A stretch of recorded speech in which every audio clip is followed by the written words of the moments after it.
நேத்து திருச்சியில நடந்த ஒரு கூட்டத்துல பேசின அமைச்சர் கே.என். நேரு என்ன சொல்லியிருக்காருன்னா, 24 தேர்தல் இருந்தா மாதிரி நம்ம 26 சட்டப்பேரவை தேர்தலை எதிர்பார்த்திட முடியாது. அந்த மாதிரி சுமூகமான ஒரு சூழல் இருக்காது. எல்லாரும் இறங்கி தீவிரமா வேலை செய்யணும் அப்படின்னு சொல்லியிருக்காரு. அப்போ திமுக 26க்கான பயம்ங்கிறது இப்பயே வந்துருச்சா அவங்களுக்கு? தென்னாலிராமன் கதையில ஒண்ணு இருக்கு. இந்த மம்பானையில தண்ணி எடுத்துட்டு வா சொல்லும் போது இங்க வா அப்படின்னு கூப்பிட்டு மண்டையில நங்கு நங்கு நங்குன்னு கொட்டுவாரு. கொட்டிட்டு நான் தான் மம்பானையை உடைக்கவே இல்லையே, இப்போ தானே தண்ணி ஊற்ற போறேன், ஏன் முன்கூட்டியே கொட்டினோம்னா நீ பானையை உடைச்ச முன்னாடி கொட்டி எனக்கு என்ன பயன்? முன்னாடியே நாங்க மண்டையில கொட்டிட்டேன்னா இதுக்கே இந்த அடி அடிக்கிறானே, பானையை உடைச்சா என்ன அடி அடிப்பான்னு ஒரு கவனம் வரும் அப்படிங்கறதுக்காக அதைத்தான் அந்த தென்னாலிராமன் கதையில பண்ணதைத்தான் கே.என். நேரு பண்ணியிருக்கிறார். அப்ப கே.என். நேருக்கு கொட்டு விழுந்திருக்கு. கூட்டணியில 2026ல திமுக கூட்டணியில பிளவு வரும் அப்படிங்கறத எதிர்பார்க்க. பிளவு வரும்ங்கிறது அல்ல, இந்த பிளவு வரும் என்கிற அச்சத்தை காட்டி கூடுதலான சீட்டு பெறுவதற்கான முயற்சி தான் நடக்கும், ஒரு பேரம் தான் நடக்கும். அதிமுகவுக்கு கூட்டணி இருந்தால் தான் வெல்ல முடியும் என்கிற நிலைமை வருகிற போது அவங்க என்ன எதுக்கு எந்த விதமான எட்ஜுக்கும் போவாங்க. வெற்றி பெற்றால் கூட்டணி மந்திரி சபையில நாங்க இழந்துருவோம் சொல்லி கூட அழைப்பதற்கு வாய்ப்பு இருக்கு. 26 கூட்டணி இதே மாதிரி நீடிக்குமா அப்படிங்கிற ஒரு கேள்வியை நமக்கு எழுப்பி இருக்கு. அப்போ இந்த கூட்டணி பிளவுக்கான சாத்தியம் இருக்கு அப்படிங்கிற மாதிரிக்கான பேச்சா கே.என். நேருவோட பேச்சு எடுத்துக்கலாம்ல. இவ்வளவு பெரிய வரலாற்றினுடைய தொடர்ச்சியை உதயநிதி என்கிற தலைமை தாக்கு பிடிக்குமா, எதிர்ப்பு அரசியலிலே தாக்கு பிடிக்குமா, எதிர்காலத்தில் அது நிலை பெறுமா, நீடிக்குமா, வலிமை பெறுமா, எல்லா மக்களாலும் ஏற்றுக்கொள்ளப்படுமா? ஏன்னா கட்சிக்காரங்க மட்டுமே வாக்களித்து ஒரு அரசியல் தலைவர் உருவாக முடியாது, முதலமைச்சர் உருவாகிட முடியாது. அப்ப இந்த கோரிக்கையை மக்கள் ஏற்பார்களா? ஒரு கேள்வி. உதயநிதிக்கு போட்டியா விஜய் வர்றாரு அப்படின்னு நினைக்கிறாங்க. விஜய் இப்பதான் கொஞ்சம் விசில் அடிச்சாங்க, குஞ்சுகளை கொஞ்சம் பேரை ரெடி பண்ணி ஒரு மாநாடு போட போறாரு. இவங்க அரசியல் கத்துக்கிட்டு அவங்க மக்கள்கிட்ட போய் மக்களுடைய நம்பகத்தன்மையை பெறுகிற ஒரு காலகட்டம் வந்தாதான் அது ஓட்டா மாறும்.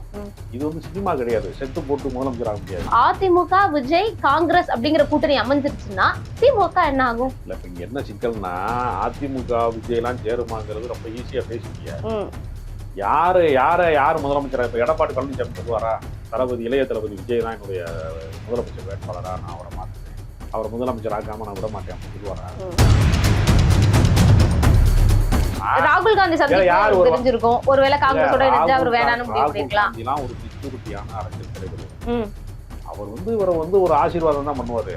கூட்டணியை உடனே திமுக மாதிரி 40க்கு 40 ஜெயிக்கிற கூட்டணியை விட்டுட்டு விஜய் பின்னாடி ஓடி வர காரணம் விஜய் ரசிகர் மன்ற தலைவரா? புசி ஆனந்த் அவர் உடனே ஒரு பின்னாடி. வணக்கம். இன்று நம் நிகழ்ச்சியில் நம்முடன் இணைந்திருப்பவர் அரசியல் விமர்சகர் ராஜகம்பீரன் அவர்கள். சார்கிட்ட கேட்க நிறைய கேள்விகளும் சந்தேகங்களும் இருக்கு, பேசுவோம். வணக்கம் சார். வணக்கம். 2026 சட்டப்பேரவை தேர்தலுக்கான அந்த ஆர்வம்ங்கிறது இப்பயே ஆரம்பிச்சிருச்சோ அப்படிங்கிற மாதிரி தான் சம்பவங்கள் அப்படிங்கிறது நடக்கிறது இருக்கு. ஏன்னா சீமான் விஜய் தான் கூட்டணி அமைப்பாங்க அப்படிங்கிறது எல்லாராலையும் பேசப்பட்டுட்டு இருந்த சூழல்ல சீமான் 60 வேட்பாளர்களே அறிவிச்சுட்டு தனிச்சு போட்டி அப்படின்னு சொல்லிட்டாரு. இப்போ 5 முனை போட்டி உருவாகும் அப்படிங்கிற ஒரு சந்தேகம் எழுந்திருக்கு. இல்ல விஜய் யாரோட கூட்டணி வைப்பாரா அப்படிங்கறதும் முடிவு சொல்ல முடியாது. ஆனா இப்ப இருக்கக்கூடிய சூழலை பார்த்தா இப்ப இருக்க கள நிலவரமே திமுகவுக்கு பயத்தை ஏற்படுத்தி இருக்கு. கூட்டணி எப்படி அமைய போகுது, நம்மளுடைய கூட்டணியில இருந்து ஆட்கள் பிரிஞ்சிருவாங்களா அப்படிங்கிற பயம் திமுக தலைவர்களுக்கே வந்த மாதிரி தெரியுது. ஏன்னா நேத்து திருச்சியில நடந்த ஒரு கூட்டத்துல பேசின அமைச்சர் கே.என். நேரு என்ன சொல்லியிருக்காருன்னா, 24 தேர்தல் இருந்தா மாதிரி நம்ம 26 சட்டப்பேரவை தேர்தலை எதிர்பார்த்திட முடியாது. அந்த மாதிரி சுமூகமான ஒரு சூழல் இருக்காது. எல்லாரும் இறங்கி தீவிரமா வேலை செய்யணும் அப்படின்னு சொல்லியிருக்காரு. அப்போ திமுக 26க்கான பயம்ங்கிறது இப்பயே வந்துருச்சா அவங்களுக்கு? திமுக தொடர்ந்து வெற்றி பெற்றுக் கொண்டிருக்கிறது. சட்டமன்ற தேர்தலை தொடர்ந்து நாடாளுமன்ற தேர்தலிலே அவன் பாஜக தான் வரப்போகிறது, அப்படி வரப்போகிறது, இப்படி வரப்போகிறது என்றெல்லாம் பலவிதமான யூகங்களை பல பேர் பொய்களை, யூகங்கள்னு சொல்றது கௌரவமானது, அண்ட புழுக ஆகாச புழுகெல்லாம் பேசினாங்க. 35 சீட்டு வந்துடும், 25 சீட்டு வந்துடும், நாங்க தான் எல்லாம், அடுத்து தமிழ்நாடு எங்க கைக்குள்ள தான் வந்துருச்சு அப்படின்லாம் பிஜேபி காரங்க எல்லாம் பேசினாங்க. ஆனா நடந்தது என்ன? 40க்கு 40 ஏறத்தாழ தமிழ்நாட்டுல 39 நாடாளுமன்ற தொகுதி, புதுச்சேரியை சேர்க்கும் போது 40க்கு 40. அப்ப இந்தியா கூட்டணியிலேயே ரொம்ப வலிமையான ஒரு கூட்டணி வெற்றியை பெற்ற மாநிலமாக தமிழ்நாடு இருக்கு. இதற்குள்ளேயே நீங்க கணக்கு போட்டீங்கன்னா 200 சட்டமன்ற தொகுதி இருக்கு.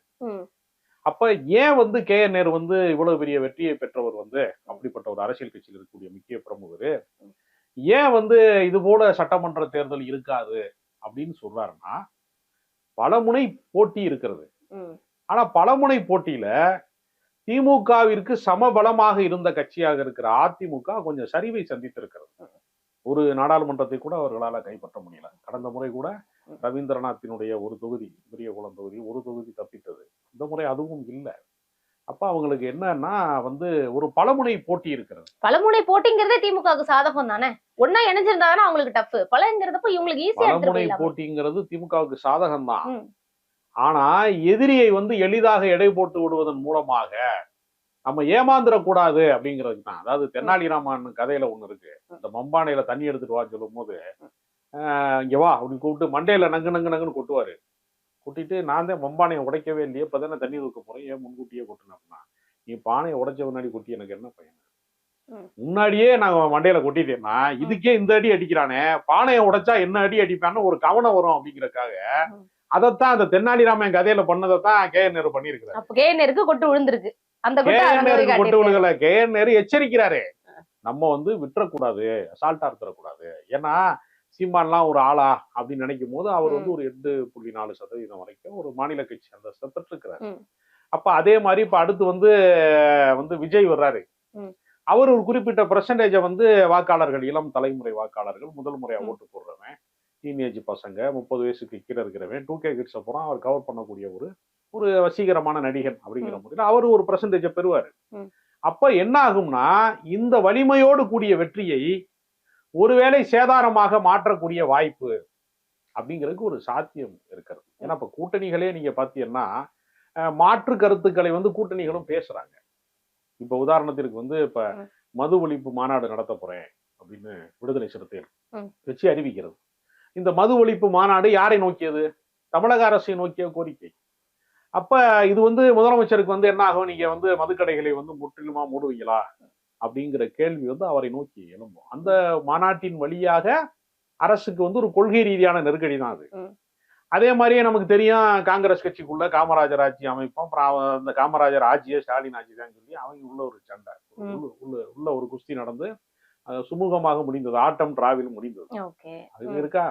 அப்ப என்ன ஆகும் அப்படின்னா, இப்ப போக்குவரத்து தொழிலாளர்கள் பிரச்சனையா இருக்கட்டும், மற்ற சில விஷயங்கள் எல்லாம் திமுகவோடு கம்யூனிஸ்ட் கட்சிகளுக்கும் முரண்பாடு வருது. அப்ப இது ஒரு பகை முரணாக மாறி, ஒரு பிளவு அரசியலாக மாறி வெடித்து விடுகிற இடத்துக்கு போகவில்லையே தவிர முரண்பாடுகள் இருந்து கொண்டுதான் இருக்கிறது. அப்ப கூட்டணியில 2026 திமுக கூட்டணியில பிளவு வரும் அப்படிங்கறத எதிர்பார்க்க. பிளவு வரும்ங்கிறது அல்ல, இந்த பிளவு வரும் என்கிற அச்சத்தை காட்டி கூடுதலான சீட்டு பெறுவதற்கான முயற்சி தான் நடக்கும், ஒரு பேரம் தான் நடக்கும். அது 24 கடந்த முறை 6 தொகுதி தான் விடுதலை சிறுத்தைகள் கட்சிக்கு, கம்யூனிஸ்ட் கட்சிக்கும் 6 தொகுதி தான், CPM-க்கும் 6 தொகுதி தான், 2 கம்யூனிஸ்ட் கட்சிக்குமே 6 தொகுதி தான் அப்படிங்கிற ஏற்கனவே 10 தொகுதி வரைக்கும் வழங்கப்பட்டத 4 தொகுதி குறைச்சிட்டாங்க. கேட்டதுக்கு என்ன சொல்லிட்டாங்க, செலவு பண்ண முடியாது உங்களால, நாங்க தான் பாத்துக்கிறோம், அதனால நாங்க ஜெயிக்க வச்சிருவோம், நீங்க கொடுக்குற தொகுதி கணக்கு பார்க்காதீங்க, வெற்றி வாய்ப்பு எங்களோட இருந்தா உங்களுக்கு அதிகம் அப்படின்னு கன்வின்ஸ் பண்ணாங்க. அதே மாதிரி விடுதலை சிறுத்தை என்ன ஒண்ணு இந்த முறை போய் பொது தொகுதி ஒண்ணு கொடுங்க எங்களுக்கு, நாடாளுமன்ற தொகுதி அப்படின்னு கேட்டு பார்த்தாங்க. அது நடக்கல. அதுக்கு காரணம் இதே தான் சொன்னாங்க, வெற்றி பெறுவதற்கான சாத்தியம் இல்லாம போயிடும், உங்களுக்கு எதுக்கு ரிஸ்க், நம்ம கூட்டணிக்கு அது ஒரு பெரிய இதா மாறும், ரிஸ்கா மாறும், வேண்டாம், நீங்க இருக்கிற ஏற்கனவே பெற்ற தொகுதிகளையே நீங்க பெற்றுக்கொள்ளுங்க அப்படின்னு சொல்றாங்க. இப்ப இது மாதிரி விஷயங்களுக்கு என்ன ஆகும்னா, இவங்க மாநாடு நடத்துறது, எதிர்கருத்து சொல்றதுனா தொகுதி உடன்பாட்டுல பழைய நிலைமையை நாங்க நீடிக்க முடியாது, எங்களுக்கு கூடுதல் தொகுதி வேணும். ஆனா அதிமுக கூட்டணிக்கு ஏங்கிட்டு கிடக்கு. அதாவது அதிமுக இப்ப எப்படின்னா ஒரு மதில் மேல் போன மாதிரி இருக்கு, என்ன செய்யறதுன்னு தெரியல. ஏன்னா வலிமை குறைந்திருக்கிறது. என்னதான் முரண்பாடுகள் இருந்தாலும் அந்த ஒவ்வொருத்தரும் அவங்க பகுதி சார்ந்த வாக்குகளை அவங்க பிரிக்கக்கூடியவங்க தான். டிடிவி தினகரன், வி கே சசிகலா, OPS போன்றவர்கள் குறைந்தபட்ச வாக்கு வங்கியை அவரோட சமூகம் சார்ந்த வாக்கு வங்கியவாது சரித்து விட்டார்கள்ங்கிறது உண்மைதான். அதனால அதை ஈடுகட்டுறதுக்கு அவங்களுக்கு கூட்டணி வலிமை வேணும். அப்ப அவங்க என்ன செய்வாங்க, பாட்டாளி மக்கள் கட்சியை அழைப்பாங்க, நாம் தமிழர் கட்சியை அழைப்பாங்க. அது மாதிரி என்ன செய்வாங்க, விடுதலை சிறுத்தை கட்சி வந்துருச்சுன்னா என்ன பிளஸ்னா, அவர் தனியா வரமாட்டாரு, அவர் என்ன செய்வார்னா ஒரு குழுவா இயங்கக்கூடியவர், அவர் தான் மக்கள் நல கூட்டணியை உருவாக்குவதில் ஒரு பெரிய ஒரு காந்த சக்தியா திகழ்ந்தாரு. அதனால அவர் வரும்போது கம்யூனிஸ்ட் கட்சியை கூட்டிட்டு வந்துருவாரு சேர்த்து. அப்ப அப்படின்னு ஒரு கணக்கு இருக்கு. அதனாலதான் விடுதலை சிறுத்தை கட்சி எப்படியாவது அதிமுக கூட்டணிக்கு வரணும் அப்படிங்கிற கோரிக்கை அதிமுகவுக்குள்ள இருக்கு. விசிகா வரணுங்கிற கோரிக்கை அதிமுகவுக்குள்ள இருக்கு. இப்படி ஒரு வாய்ப்பு இருக்கிறதுனாலயே எதிரணியில வந்து அவங்க கூப்பிடுறாங்க, கூடுதல் தொகுதி தருவாங்க, ம். ஒருவேளை கூட்டணி ஆட்சியே அமைப்போம் வாங்க அப்படின்னு சொன்னாங்கன்னு வச்சுங்க, அந்த மந்திரி குரலும் வந்துருச்சுல்ல. இப்பயும் பேசுறாங்கல்ல. கம்யூனிஸ்டா இருக்கட்டும், விடுதலை சிறுத்தைகளா இருக்கட்டும், கொஞ்சம் சூசகமா அந்த மாதிரியான கருத்துக்கள வைக்கிறாங்க. ஏன்னா நீங்களே இவ்ளோ முரண்கள் பட்டியலிடுறீங்க. அவங்க கூட்டணி ஆட்சி கேட்கறதுக்கான வாய்ப்புகள் இருக்கு. இப்பயே அதுக்கான ஆரம்ப புள்ளி ஆரம்பிச்சிருச்சு அப்படின்னே சொல்லலாம். மாநாடு நடத்தினதா இருக்கட்டும், ஆளுநர் இடையில வந்து பேசினதா இருக்கட்டும், பாஜகவோட வந்து உறவு நீடிக்குது அப்படின்னு சொன்னதா இருக்கட்டும். இது எல்லாமே வந்து 26 கூட்டணி இதே மாதிரி நீடிக்குமா அப்படிங்கிற ஒரு கேள்விய நமக்கு எழுப்பியிருக்கு. அப்போ இந்த கூட்டணி பிளவுக்கான சாத்தியம் இருக்கு அப்படிங்கிற மாதிரிக்கான பேச்சா ஏஎன் நேருவோட பேச்சு எடுத்துக்கலாம்ல. அதாவது ம். என்னன்னா அதிமுகவுக்கு கூட்டணி இருந்தால் தான் வெல்ல முடியும் என்கிற நிலைமை வருகிற போது ம். அவங்க என்ன எதுக்கு எந்த விதமான எட்ஜுக்கும் போவாங்க, எந்த எல்லைக்கு வேண்டுமானாலும் அவங்க செல்வாங்க. ம். அதுல வந்து அவங்க என்ன செய்வாங்கன்னா, வெற்றி பெற்றால் வந்து கூட்டணி மந்திரி சபையில நாங்க இடம் தருவோம் சொல்லி ம். கூட அழைப்பதற்கு வாய்ப்பு இருக்கு. ம். அதை பயன்படுத்தி கொண்டு இவங்க என்ன செய்வாங்கன்னா, எங்களுக்கு கூடுதல் சீட்டு கொடுங்க, இல்லாட்டா நாங்க அங்க போயிருவோம், 10 சீட்டு கொடுக்குற இடத்துல நீங்க 15 சீட்டு கொடுங்க, சரி. 8 சீட்டு கொடுங்க ம். என்று அவங்க கூடுதலாக தொகுதிகளை வந்து உயர்த்துவதற்கான பேரம் பேசுவதற்கு ம். இந்த வாய்ப்பு பயன்படும். ஒருவேளை எதிர்காலத்துல திமுக அல்லாத கட்சிகளினுடைய ஒருங்கிணைப்பு சாத்தியப்பட்டால், ஏற்கனவே மக்கள் நல கூட்டணி வந்து ஒரு பெரிய ஒரு அட்டர் பிளாப் அது, ம். ஒரு மாபெரும் தோல்வி கூட்டணியா மாறிடுச்சு. ஆனா ஒரு பரிசார்த்த முயற்சி தான் அது. ம். ஒரு முயற்சி பண்ணி பார்த்தாங்க. அதனால அது வந்து திரும்ப பண்ண மாட்டாங்கன்னு சொல்ல முடியாது. அப்ப என்ன ஆகும்னா, இந்த சிறு கட்சிகளாக வந்து இருக்கக்கூடியவங்களுக்கு அடுத்த கட்ட வளர்ச்சியை நோக்கி போறதுக்கு இது ஒரு வாய்ப்பு. ம். அதனால ஸ்டாலினுக்கு பின்னால் அப்படிங்கிற ஒரு இடத்துல இருந்து பல பேர் யோசிக்கிறாங்க. ஸ்டாலினுக்கு பின்னால் ஒற்றை கட்சியினுடைய ஆட்சி வந்து தமிழகத்துல இருக்காது. அவர் தான் வந்து ஒரு ஒரு ஒற்றை கட்சி ஆட்சியினுடைய தனிப்பெரும் தலைவராக அவர் தான் இருந்திருக்காரு. ம். இனிமே எடப்பாடிக்கு பின்னாடி ஸ்டாலின், ஸ்டாலினுக்கு பின்னாடிங்கிற ஒரு இடம் வருகிற போது ம். கூட்டணி மந்திரி சபைக்கான ஒரு முகாந்திரமாக இது மாறக்கூடும் ம். அப்படிங்கிற அடிப்படையில ஒரு வலிமையான கூட்டணி உருவாக்க எப்படி வந்து மத்திய தேசிய அளவுல எப்படி வந்து இந்தியா கூட்டணி உருவானதோ அது மாதிரி மாநில கட்சிகள்ல அக்கடா துக்கடா கட்சியா நம்ம இருந்தோம்னா ஜெயிக்க மாட்டோம், யாருமே ஜெயிக்க மாட்டோம். ம். நம்ம எல்லாம் ஒருங்கிணைந்தோம்னா ஒரு வாய்ப்பு இருக்கு அப்படிங்கிற கணக்கு வந்து ஒண்ணு அரசியல் கட்சி தலைவர்களுக்குள்ள ஒரு இருக்கு. ம். அந்த இடத்திற்கு போனால் திமுக தனிமைப்பட்டு விடுங்கிற காரணத்தினாலதான் 24 நாடாளுமன்ற தொகுதியை போல நீங்க அதை எடுத்துக்கொள்ள வேண்டாம் ம். அப்படி. ஆனா அப்படி வந்து உடனே போயிருவாங்கன்னு சொல்ல முடியாது. ஓகே. ஏன்னா வெற்றி வாய்ப்புங்கிறது வந்து தேர்தல் அரசியல் என்பது வேறு. கொள்கை வந்து யார் வேணாலும் பேசலாம், ம். கூட்டத்தையும் யார் வேணாலும் கூட்டலாம். வாக்குச்சாவடிக்கு போற கொஞ்ச நேரத்துக்கு முன்னாடி அவனுடைய மனம் வந்து என்ன ஆகும்னா திமுகவா அதிமுகவாங்கிற மனநிலைக்கு போயிடுவான். ம். ஜெயிக்காத கட்சிக்கு ஓட்டு போடுறதுங்கிறது வந்து அந்த ஓட்டை வேஸ்ட் பண்றதுக்கு சமம்னு ஒரு கூட்டம் நினைக்கிறான். நம்ம இந்த கருத்துக்கான ஒரு பிரதிநிதித்துவத்துக்கான ஒரு ஒரு கட்சிக்காக ஓட்டு போடுறோம், அப்படி யாரும் நினைக்கிறது இல்ல. ம். ஜெயிக்காச்சு, நம்ம ஓட்டு போட்ட கட்சி ஜெயிக்கல, அப்புறம் எதுக்கு ஓட்டு போடணும் அப்படின்னு நினைக்கிறவனா இருக்கான். அதனால வந்து இது வரைக்குமே தமிழ்நாட்டினுடைய அரசியல் வந்து திமுக அதிமுகவாங்கிற ரெண்டு ம். ம். கரைகளுக்குள்ளதான். அதிமுக திமுகன்னு இரண்டு கரைகளுக்குள்ள ஓடிக்கொண்டிருக்கிற நதியா தான் இது வரைக்கும் மாநில அரசியல் வந்து இருந்திருக்கிறது. இப்ப என்ன ஆகுதுன்னா அதிமுக கொஞ்சம் பலம் குறைந்திருக்கிற காரணத்தினால அதை பயன்படுத்தி கொண்டு கூட்டணி கட்சிகள் வந்து அவர்களிடத்துல பேரம் பேசுவதற்கும் ம். ஒரு வலிமையான கூட்டணியை அமைப்பதற்கும் ஒரு வாய்ப்பு இருக்கிறது, சாத்தியம் இருக்கிறது. ஓகே. அப்போ திமுக கூட்டணிக்கு வந்து வெற்றி வேணும், 2வது முறையா ஆட்சி அமைக்கணும், 200க்கும் மேற்பட்ட தொகுதிகள்ல வெற்றி வேணும் அப்படிங்கிற ஒரு இலக்கு நிர்ணயித்து அவங்க பயணம் பண்ணும்போது தொடர் வெற்றியாவும் குடுத்திருக்காங்க. அப்ப 26 தேர்தல் வெற்றியும் அவங்களுக்கு மிக முக்கியமானது. கூட்டணிகள் கட்சிகள் ரொம்பவே முக்கியம். அப்பதான் எல்லா சமூக வாக்குகளும் உங்களுக்கு கிடைக்கும். அப்போ இவங்க வந்து கூட்டணி ஆட்சிங்கிற ஒண்ணத டிமாண்ட் பண்ணுனாங்க அப்படின்னா, கம்யூனிஸ்ட், விடுதலை சிறுத்தைகள் மாதிரியான கட்சிகள் அதுக்கு வந்து செவிசாய்ப்பாங்கன்னு நினைக்கிறீங்களா திமுக? திமுக வந்து அப்படிப்பட்ட இடத்திற்கு உடனடியா வரமாட்டாங்க. ம். அதிமுகவுமே கூட அப்படி அப்படி ஒரு இடத்திற்கு அவர்கள் தானாக முன் வர மாட்டாங்க. ம். ஜெயிச்ச பின்னாடி பாத்துக்கலாங்கிற இடத்துக்கு தான் வருவாங்க. அப்ப ஏகபோக தலைமை, நம்ம தான் வந்து ஒரு பெரிய தலைமை ம். அப்படிங்கிற இடத்துல வந்து திமுக இன்னும் இருக்கு, ஓகே. இன்னும் வாய்ப்பு இருக்கு. ம். ஒருவேளை வந்து அடுத்த தலைமுறை அரசியலாக வந்து உதயநிதி ஸ்டாலினை முன்னிலைப்படுத்துகிற இடத்தில் வேண்டுமானால் அவங்க வந்து கூட்டணிக்கான சூழல்கள் வந்து ம். கூட்டணி மந்திரி சபை அமைக்கப்பட வேண்டும் என்பதற்கான கோரிக்கை வந்து இங்கு எப்ப வரும்னா அப்பதான் வரும். ம். இப்ப உதயநிதியை முதன்மைப்படுத்துகிற இடம் வருகிற போது தான் அது வரும். இப்போ வந்து என்னன்னா ட்ரெய்லர் தானே போட்டுக்கிட்டு இருக்காங்க, உதயநிதி வரப்போறாரு, வந்துகிட்டு இருக்காரு ம். அப்படிங்கிறது வந்து ஒரு கட்சியில வந்து இன்னும் முதன்மைப்படுத்தப்படுகிறாருன்னு நம்ம சொல்லிக்கலாமே தவிர ம். முழுமையாக சொல்ல முடியாது. ம். இன்னும் ஸ்டாலின் தான் நான் கோரிக்கை வலுத்துருச்சு பழுக்கலன்னு சொல்றாங்க. அப்படி சொல்றதுனால என்ன அர்த்தம்னா கட்சிக்காரர்கள் வேண்டுமானால் உதயநிதி ஏற்றுக்கொள்ளலாம், ம். ஒட்டுமொத்த வாக்காளர்களும் ஏற்க வேண்டிய அவசியம் இருக்கான்னு ஒரு கேள்வி இருக்குல்ல. எல்லாருமே வந்து உதயநிதி ஏற்க வேண்டிய அவசியம் இல்லை. ஒரு ம். தொகுதி ஏற்றுக்கொள்வதனாலேயோ ம். கட்சிக்காரர்கள் வந்து ஏற்றுக்கொள்வதனாலேயோ ஒட்டுமொத்தமாக ஒரு ஒரு பெரும் தலைவராக மாறிவிட்டார்னு சொல்லவே முடியாது. அவருக்கு ஒரு அரசியல் பயன். அதாவது ஆளுங்கட்சியாக இருக்கிற போது, அதிகாரத்தில் இருக்கிற போது யார் வேண்டுமானாலும் வந்து ஆட்சி இது நடத்திடலாம், நிர்வாகம் நடத்தலாம். எடப்பாடி நடத்தலையா? யார் வேண்டாலும் நடத்தலாம். எதிர்க்கட்சியாக இருக்கிற போது, அதிகாரமற்றவர்களாக இருக்கிற போது எதிர்நீச்சல் போடுற அரசியல் இருக்குல்ல, அந்த அரசியலுக்கு வந்து உதயநிதி வந்து தன்னை வந்து தகுதிப்படுத்திக் கொள்வாராங்கிற கேள்வி இருக்கிறது. கட்சிக்காரர்களுக்கே இருக்கிறது. இன்றைய சூழல்ல அதை வெளிப்படையாக அவங்க கேட்காம இருப்பாங்க. அதனால இது ஒரு பெரிய வரலாற்று பேர் இயக்கம். அது சாதாரண இயக்கம் கிடையாது. சமூக சீர்திருத்தங்களை சொன்ன இயக்கம், பெண்ணுரிமை பேசிய இயக்கம், பகுத்தறிவு பேசிய இயக்கம், சமூக நீதி பேசிய இயக்கம். இவ்வளவு பெரிய வரலாற்றினுடைய தொடர்ச்சியை வந்து உதயநிதி என்கிற தலைமை வந்து தாக்கு பிடிக்குமா? எதிர்ப்பு அரசியலிலே தாக்கு பிடிக்குமா? அதிகாரமற்ற காலங்களிலே வந்து இந்த கட்சி வந்து சர்வைவல் ஆகுமாங்கிற ஒரு பெரிய கேள்வி இருக்கு. இப்போதைய சூழலுக்கு ஒருத்தரை வந்து இளம் தலைவராக திமுக வந்து அடையாளப்படுத்தலாம். எதிர்காலத்தில் அது நிலை பெறுமா, நீடிக்குமா, வலிமை பெறுமா, எல்லா மக்களாலும் ஏற்றுக்கொள்ளப்படுமா? ஏன்னா கட்சிக்காரங்க மட்டுமே வந்து வாக்களித்து ஒரு அரசியல் தலைவர் வந்து உருவாக முடியாது, முதலமைச்சர் உருவாகிட முடியாது. அப்ப இந்த கோரிக்கையை மக்கள் ஏற்பார்களா? ஒரு கேள்வி.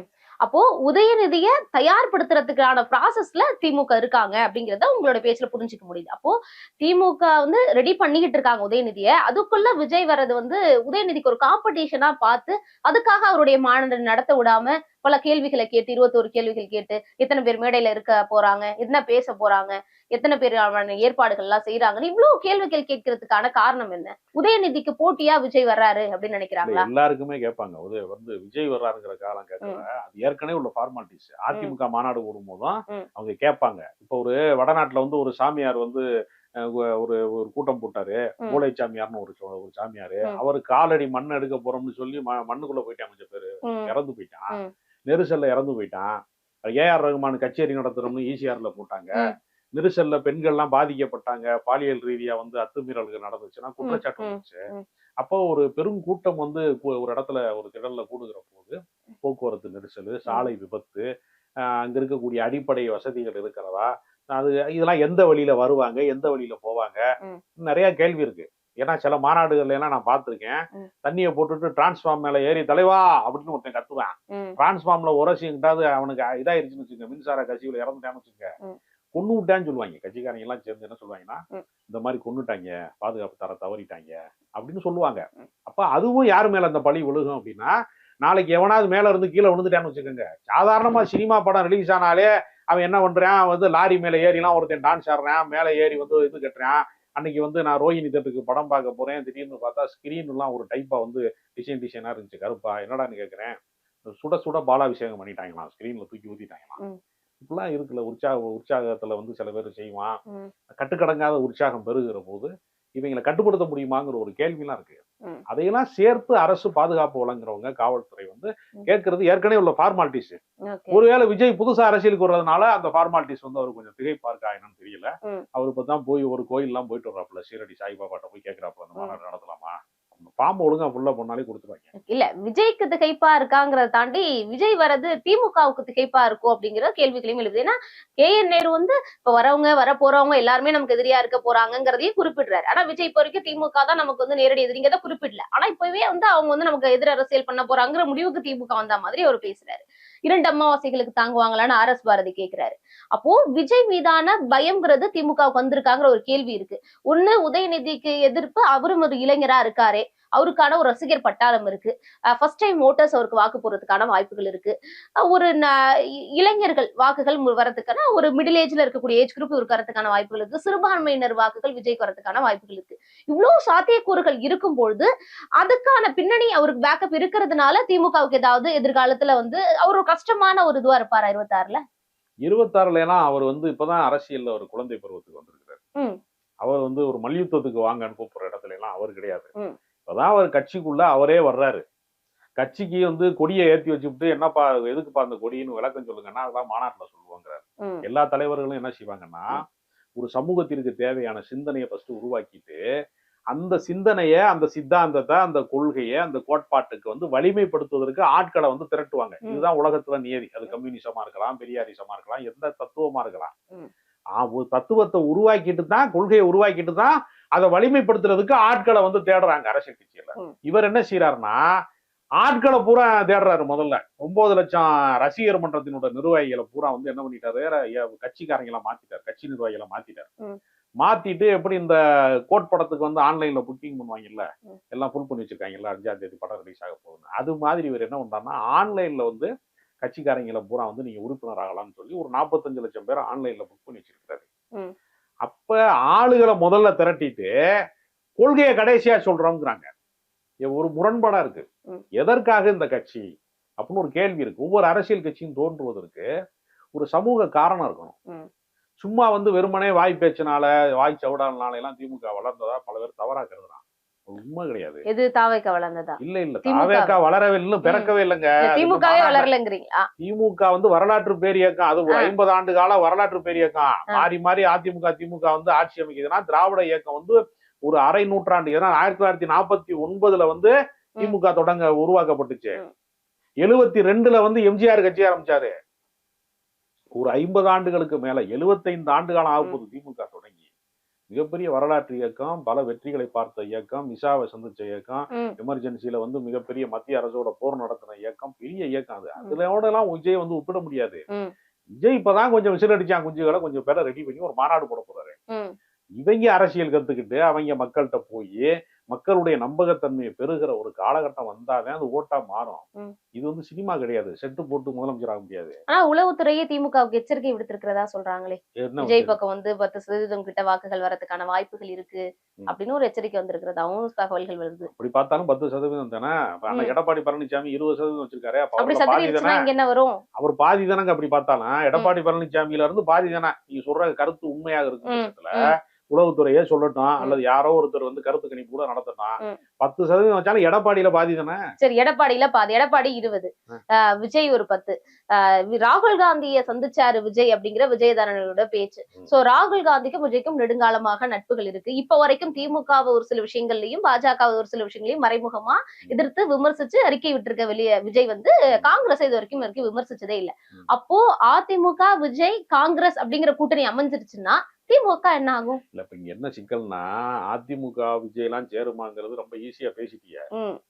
யாரு முதலமைச்சரா? இப்ப எடப்பாடி பழனிசாமி சொல்லுவாரா, தளபதி இளைய தளபதி விஜய் தான் என்னுடைய முதலமைச்சர் வேட்பாளரா, நான் அவரை மாத்துவேன், அவரை முதலமைச்சர் ஆக்காம நான் விட மாட்டேன் அப்படின்னு சொல்லுவாரா? சொல்ல மாட்டாரு. அவர் ஏற்கனவே முதலமைச்சரா இருந்தவர். நீங்க கனவு வாங்குற இடத்துல இருக்கீங்க. அவர் கனவை நிறைவேற்றின இடத்துல அவர் சரியா தப்போ அவருடைய அரசியல்ல அவர் முதலமைச்சரா 4 வருஷம் இருந்தாரு ஜெயலலிதா மரணத்துக்கு. அப்ப அவர் ஏற்றுக்கொள்ள மாட்டாரு. சீமானே பாருங்க, என் தம்பி இருக்காரு விஜய் வர்றாரு, சீமான் கணக்கு கிடையாது அவரு சொன்னாருல. சொல்லிட்டு என்ன சொன்னாரு, நான் தான் அரசியல்ல மூத்த தலைவர், எனக்கு பின்னாடிதான் விஜய் வரணும் சொன்னாரா சொல்லலையா? அப்ப சீமானே விஜய் ஏற்றுக்கொள்றதுக்கு வந்து அவரை முதன்மை சக்தியா ஏற்றுக்கொள்வதற்கு வந்து முன் வர மாட்டேங்கிறாருன்னா, ராகுல் காந்தி சந்திப்பு தெரிஞ்சிருக்கும். ஒருவேளை காங்கிரஸோட அவர் வேணாம்னு முடிவு பண்ணிருக்கலாம். ராகுல் காந்தி ஒரு மெச்சூரிட்டியான அரசியல் தலைவர். அவர் வந்து இவரை வந்து ஒரு ஆசீர்வாதம் தான் பண்ணுவாரு. கூட்டணியை உடனே திமுக மாதிரி 40க்கு 40 ஜெயிக்கிற கூட்டணியை விட்டுட்டு விஜய் பின்னாடி ஓடி வர காரணம் விஜய் ரசிகர் மன்ற தலைவரா? புசி ஆனந்த் அவர் உடனே ஒரு பின்னாடி வர்றதுக்கு அதுக்கெல்லாம் சாத்தியமே கிடையாது. நட்பு தான். எல்லாருக்கும் வாழ்த்து சொல்லுவாங்க. விஜய் கூட தான் விடுதலை சிறுத்தைகள் கட்சி தலைவருக்கு வாழ்த்து சொல்றாரு. எடப்பாடி பழனிசாமி பிறந்த நாளுக்கு வாழ்த்து சொல்றாரு. அதனால எல்லாம் கூட்டணி வராது. ரஜினி அரசியலுக்கு வந்தா பாஜக தான் கொண்டு வந்ததுன்னு சொல்றீங்க, விஜய் அரசியலுக்கு வந்தா காங்கிரஸ் கொண்டு வருதுன்னு சொல்றாங்க. அதுல என்ன தப்பு? இல்ல அதாவது ரஜினிகாந்த் வந்து உண்மையிலேயே பாஜக, அதாவது ரஜினிகாந்த் வந்து ஒரு தொடர் நடிகை, அரசியல்ல முதுகெலும்பு இல்லாத ஒரு ஆளு ரஜினிகாந்த். ரஜினிகாந்த் நல்ல கலைஞன், மிகச்சிறந்த நடிகன், தனிப்பட்ட முறையில கொஞ்சம் மனிதாபிமானம் எல்லாம் உள்ளவர். அவர் சிறந்த கலைஞரா நான் ஏற்கிறேன். அரசியலை பொறுத்தவரையில அவரை விட ஒரு 10ஆம் பசலியான ஒரு நடுக்கமான ஒரு ஆள் யாருமே கிடையாது. எல்லாரும் வந்து என்ன செஞ்சாங்க, பண மதிப்பு நீக்கம் வந்தப்ப நம்ம எல்லாம் பதட்டமாகி எல்லாரும் வங்கியினுடைய வாசல்ல போய் அரசியல் நின்றுகிட்டு இருக்கும் போது புதிய இந்தியா பறந்து விட்டதுன்னாரு. இப்ப பழைய இந்தியாவில சம்பாரிச்ச காசு எல்லாம் என்ன பண்ணு கேட்டாங்க. கலைஞர் அரங்கத்துல வந்து திமுக பேசினாரா? அப்ப ஆளுங்கட்சியில யாரு இருந்தாலும் அவங்களுக்கு முதல் வாழ்த்து சொல்லக்கூடிய ஆளா எப்பவுமே இருப்பாரு. ஒருவேளை மோடிக்கு பேர ராகுல் காந்தி பிரதமர் ஆயிட்டாருன்னா முதல் வாழ்த்து சொல்லக்கூடியவரா ரஜினிகாந்த் தான் இருப்பாரு. அதனால ரஜினிகாந்தை பொறுத்தவரையில மோடிக்கும் வாழ்த்து சொல்றாரு, நடுநிலை எல்லாம் கிடையாது. வாழ்கிறவர்களுக்கு வாழ்த்து சொல்வதுன்னு ஒரு வகை இருக்கு, அதிகாரம் மிக்கவர்களுக்காக வாழாட்டுவதுன்னு ஒரு வகை இருக்கு.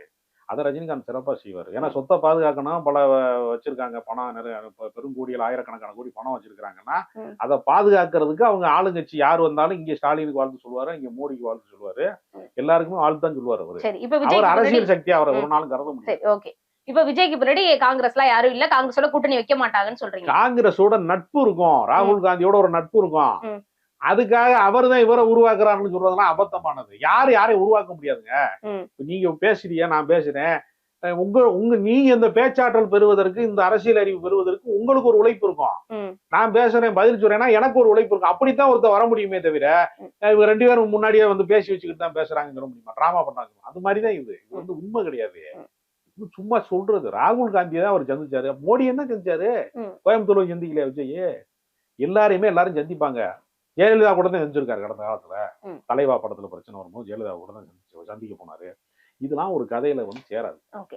எப்படி நீங்க வந்து ஒரு கூட்டணி பிரச்சனை வந்து ஒரு கணக்குல வராது, அதெல்லாம் சமாளிச்சிருவாங்க அப்படின்னு சொல்றீங்க. விஜய் வந்தாலுமே விஜய் வந்து பெரிய கணக்கு கிடையாது அப்படின்னு சொல்றீங்க. பிரிஞ்சு கூட்டணிகள் எத்தனை வந்தாலுமே திமுகவுக்கு சாதகம் அப்படின்னு சொல்றீங்க. அப்போ ஆனா திமுகக்குள்ளேயே உட்கட்சி பிரச்சனைகள் நிறைய இருக்குல்ல, அதுவாக திமுக பிரச்சனையை விஸ்வரூபம் எடுக்கும்னு சொல்லப்படுது இல்ல? எந்த கட்சியில உட்கட்சி பிரச்சனை இல்ல? உட்கட்சி பிரச்சனை இல்லாத ஒரு கட்சி சொல்லுங்க. இந்த அளவுக்கு விஸ்வரூபப்படுது, சீனியர் ஜூனியர் பிரச்சனைகள் அளவுக்கு பேசப்படல இந்த கட்சியிலயும். எல்லா கட்சியிலுமே இருக்கு. பேசப்படலைன்னா என்ன? ஊடகங்கள் விவாதிக்கப்படலைன்னு அர்த்தம். எந்த கட்சியில வந்து பாஜக வந்து பிரச்சனை இல்லையா? அங்க பல அணிகள் இருக்காங்க. தமிழிசை சவுந்தரராஜன் சொல்லுது பூரா ரவுடி பேல பூரா கொண்டு வச்சு கட்சியில சேர்த்து விட்டாங்கன்னு சொல்லுது. சொல்றாங்களா இல்லையா? எடப்பாடிய தற்கூரிங்கிறாப்புல அண்ணாமலை. இந்த மாதிரி தருதலை மாதிரி பேசாதடான்னு சொல்றாங்களா இல்லையா? அது அண்ணாமலை எதிர்கட்சின்னு நினைக்கிறாரு. நான் என்ன கேக்குறேன், தமிழிசை சவுந்தரராஜன் ஒரு கட்சி, அண்ணாமலை ஒரு கட்சி, 2 பேரும் ஒரு கட்சி தானே. ஆனா இப்ப வரைக்கும் அவங்க வந்து கிராஸ் பண்ணி போறல. அண்ணாமலையே தலைவர் தான். தலைவர் வந்து வார்த்தைகள் பார்த்து பயன்படுத்துறாங்க. முரண்பாடு இருக்கும். முரண்பாடுலாம் ஒரு கட்சியில தான் இருக்கும். தனித்தனி கட்சியில வச்சா பேசிட்டு இருக்காங்களா? எல்லா கட்சியிலையும் மனிதர்கள் வந்து ஒன்று கூடுகிற எல்லா இடத்துலயும் முரண்களும் இருக்கத்தான் செய்யும். அது நட்பு முரணா பகை முரணா? அவ்வளவுதான் கேள்வி. பூனை வந்து குட்டியை கவர்றது வந்து நட்பு முரணு, எளிய கவனா பகை முரணு. இது வந்து குட்டியை கவர விஷயம் தானே. இதுல என்ன குழப்பம் இருக்கதா நீங்களா கற்பனை பண்ணிக்கிறீங்க? அப்பெல்லாம் ஒண்ணுமே கிடையாது. இல்லாட்டினா எதிர்ப்பு இருக்குன்னா தான் வந்து பகிரங்கமா பேசுவாங்கல்ல. பேச விடணும்ல, பேச விடணும்ல. துரைமுருகன் பேசுறதுக்கே மறுநாள் துரைமுருகன் அதெல்லாம் கிடையாது, இது வந்து நட்பு தான் சொல்லிட்டாரு. எல்லாருமே வந்து மாற்று கருத்து வச்சிருப்பாங்க. புதிய காலகட்டம் வரும்போது சொல்லுவாங்க. அதுக்காக ஆளுக்கு பேசுறவன் தடி எடுத்தவன்லாம் தண்டால்காரன் மாதிரி ஆளுக்கு ஒண்ணு சொன்னா எனக்கு கட்சி நடத்த முடியுமா? கட்சிக்கு ஒரு கட்டுப்பாடு இருக்கு. எல்லா அரசியல் கட்சிக்கும் இது பொருந்தும். கட்சியை வந்து இஷ்டத்துக்கு விமர்சிக்க முடியாது. வெளியில இருந்து இப்ப நான் அரசியல் விமர்சகரா இருந்து நான் திமுக விமர்சிக்கிறேன், நான் திமுக காரனா வந்து விமர்சிக்க முடியுமா? விமர்சிக்க முடியாது. ஏன்னா கட்சிக்கு கட்டுப்பட்டு தான் பேசணும். அதனாலதான் நம்ம விமர்சகரா இருக்கோம்.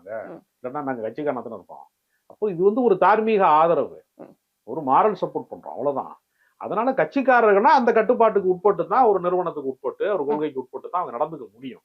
அதனால இது வந்து எல்லா கட்சியிலையும் உள்ளதுதான். ஒன்னும் புதுசா திமுக தான் இருக்கு அப்படிங்கறதுலாம் இல்ல. வெற்றுப்பேடு கட்சியில கூட பிரச்சனை இருக்கு. அது பிரச்சனைகள் இருக்கு. இப்ப கூட்டணியில பார்த்தோம்னா செல்வ பெருந்தகை பேசினாரு, இப்ப இது அமைதி ஆயிடுச்சுன்னு சொல்றீங்க.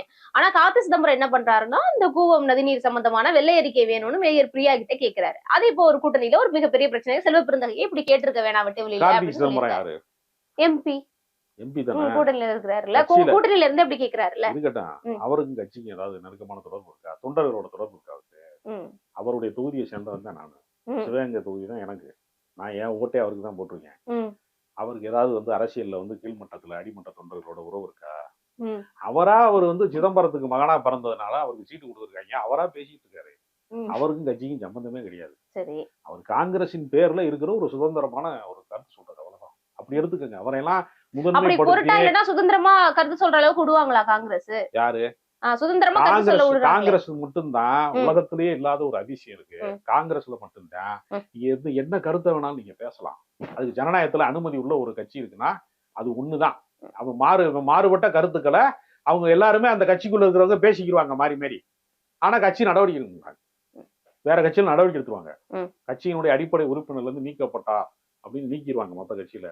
காங்கிரஸ் கட்சியில வந்து என்ன பண்ணலாம்னா, காங்கிரஸ் கட்சி தலைவரை விமர்சனம் பண்ணிட்டு காங்கிரஸ்ல இருக்கலாம். அந்த கட்சியில ஒரு ஓவர் ஜனநாயகம் வச்சுக்கலாம். மிதமிஞ்சிய ஜனநாயகம் கொண்ட ஒரு அரசியல் கட்சியாக காங்கிரஸ் எப்பவுமே இருந்திருக்கிறது. கடவுள் தனக்கு மிகவும் குழப்பமான நேரத்தில் தான் காங்கிரஸை படைத்தார்னு கண்ணதாசன் அந்த காலத்துல எழுதியிருக்காரு. அது எல்லா கட்சிக்கும் பொருந்தும், பெரிய அரசியல் கட்சிகளுக்கு கூட பொருந்தும். ஓகே. அப்போ ஆக மொத்தமா வந்து விஜயோட மாநாட்டுக்கான கேள்வியோ காலதாமதமோ இல்ல KN நேருடைய பேச்சோ கூட்டணிக்குள்ள இருக்கக்கூடிய புரசல்களா இருக்கட்டும், இல்லைன்னா கட்சிக்குள்ளேயே இருக்க உட்கட்சி பிரச்சனைகளா இருக்கட்டும், இது எதுவுமே 26 தேர்தல்ல வந்து பாதிக்காது.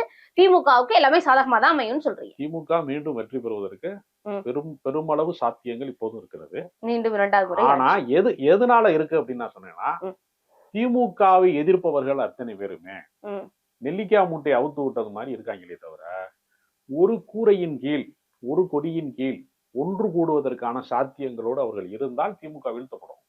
ஆனா திமுகவை வீழ்த்துவதற்கான அணிகள் எல்லாமே தனித்தனி அணிகளாக இருக்கும். நாம் தமிழர் கட்சி தனியா இருக்கும், விஜய் தனியா வந்து கத்துவாரு, அண்ணா திமுக தனியா இருக்கும். எல்லாருமே இப்ப ஸ்டாலினை தவிர அத்தனை பேருமே முதலமைச்சர் நான் தான் முதலமைச்சர் சொல்லிட்டு இருக்காங்க. அண்ணாமலை நான் தான் முதலமைச்சர் இருக்கிறார், சீமானு நம்ம அதிபருங்கிறாப்ல முதலமைச்சருங்கிறாரு, விஜய் முதலமைச்சர் வேட்பாளர், இவர் அன்புமணி மாற்றம் முன்னேற்றம் அன்புமணி அவர் முதலமைச்சர் வேட்பாளர். இப்ப முதலமைச்சர் வேட்பாளர் ஏற்கனவே எடப்பாடி முதலமைச்சரா இருந்தவர், அதனால அவரும் முதலமைச்சர் வேட்பாளர். அண்ணாமலை விட்டுட்டீங்க. அண்ணாமலை இவ்வளவு பேரும் ஒரு 5 முதலமைச்சர்கள் ஏற்கனவே இருக்கிறாங்க வேட்பாளரா. உண்மையிலேயே முதலமைச்சரா ஸ்டாலின் தான் இருக்காரு. அதுதான் நான் சொல்றேன், அவர் தான் நீடிப்பாரு. 26ல அவர் தான் நீடிப்பாரு சொல்றீங்க. சரி, உங்களுடைய வாக்கு பலிக்குதா? டம்மி வேட்பாளர் மாதிரி இருப்பாங்க முதலமைச்சர் வேட்பாளரா, வெல்ல முடியாது. உங்களுடைய வாக்கு பலிக்குதா இல்லன்னா கடைசி நிமிஷத்துல ஒரு குடையின் கீழே எல்லாரும் ஒன்றிணைறாங்களா? நீங்க தானே சொன்னீங்க 26ல திரும்ப 2வது முறை பலிக்கலங்க. சமூக யதார்த்தம் கலை யதார்த்தத்துக்கு அதான் உங்க கலை யதார்த்தம் நீங்க சொல்றது 26ல திரும்ப வருதான்னு பாக்கணும்ல. ஒரு வந்து ஜோசியக்காரன் நினைச்சுவாங்க. அப்ப 26ல 2வது முறையா முதல்வர் வந்து ஸ்டாலின் தான். ஆமா, அதுல என்ன சந்தேகம்? ஓகே, அதுதான். அது வந்து நிதர்சனமா உண்மை ஆகுதா இல்லன்னா திரும்ப நீங்க சொல்ற மாதிரி ஒரு குடையின் கீழே எல்லாரும் டக்குனு ஒன்றிணைச்சு சேர மாட்டாங்க. நான் வேணா நான் எழுதி தரேன் உங்களுக்கு. ஒரு குடையின்களை சேர மாட்டாங்க. இந்த ரெக்கார்டா மறுபடியும் அன்னைக்கு போடுங்க. ஸ்டாலின் மீண்டும் முதலமைச்சராகிற அன்னைக்கு இந்த காணொலி மறு ஒளிபரப்பு செய்யணும் கேட்டுங்க. நிச்சயமா. இவ்வளவு நேரம் நடை கேள்விகளுக்கு மிக நேர்த்தியான தெளிவான பதில்களை கொடுத்ததுக்கு நன்றி.